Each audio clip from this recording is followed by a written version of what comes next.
Title রাত ৩:৩৩। এর দরজায় কে কড়া নাড়ে? রাত তখন ঠিক ৩:৩৩। গ্রামে একবারে শেষ প্রান্তে দাঁড়িয়ে থাকা পুরনো বাড়িটা একাই থাকতো অরিন্দম। বাবা মা মারা যাওয়ার পর শহরের চাকরি ছেড়ে সে ফিরে এসেছিল পিতৃক বাড়িতে। গ্রামে সবাই একটা কথাই বলতো, রাত ৩টের পর যে দরজায় কেউ কড়া নাড়ে ভুলেও খুলবেন না। অরিন্দম এইসব কুসংস্কারে বিশ্বাস করতেন না। প্রথম রাতে ঠক ঠক ঘুম ভেঙে গেল তার। মোবাইল স্ক্রিনে সময় দেখল ৩:৩৩। সে দরজার কাছে গিয়ে বলল, কে? কোনো উত্তর নেই। দরজা খুলতেই বাইরে শুধু ঘন কুয়াশা, কেউ নেই। পরের দিন সকালে সামনে ছোট ছোট ভেজা পায়ের ছাপ দেখতে পেল, যেন কোনো শিশুর পা। কিন্তু সেই ছাপগুলি বাড়ির বাইরে থেকে আসেনি, ছাপগুলি শুরু হয়েছে দরজার ভেতর থেকে। অরিন্দমের বুকটা কেঁপে উঠল।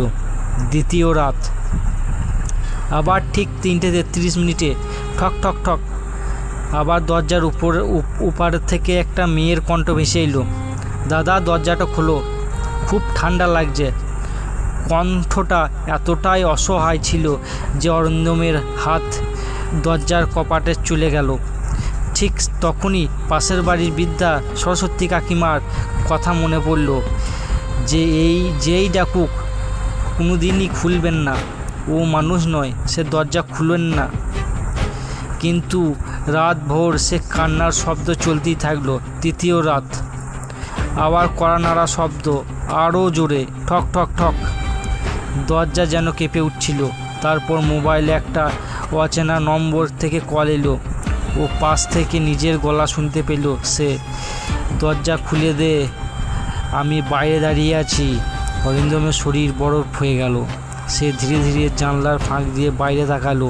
কুয়াশার মধ্যে একজন দাঁড়িয়ে আছে, ঠিক তার মতোই মুখ, একই জামা, একই চোখ, শুধু তার ঠোঁট অস্বাভাবিক লম্বা হাসি আর চোখ দুটো একদম কালো। হঠাৎ সে মানুষটা জানলার দিকে তাকিয়ে ফিসফিস করে বলল, দেখে ফেলেছিস? তারপর এক ঝটকায় সে জানলার নিচে অদৃশ্য হয়ে গেল। পরের দিন সকালে পুরো গ্রাম জোর হলো বাড়ির সামনে, কারণ অরিন্দমকে কোথাও খুঁজে পাওয়া গেল না।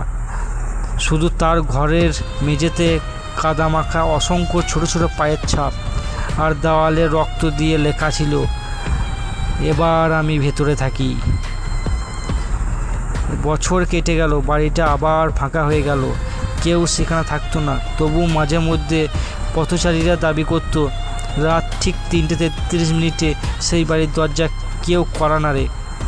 আর যদি সাহস করে দরজা খুলে ফেলে, পরদিন সকালে তাকে আর কখনো খুঁজে পাওয়া যায় না। শুধু বাড়ির ভেতরে নতুন করে আরেক জোড়া ভেজা পায়ের ছাপ দেখা যায়। আজকেও গ্রামের মানুষ রাতে ৩টের পর সেই রাস্তা দিয়ে হাঁটে না, কারণ তারা জানে যে একবার সে কড়া নাড়ার উত্তর দেয়, সে আর মানুষ হয়ে ফিরে আসে না।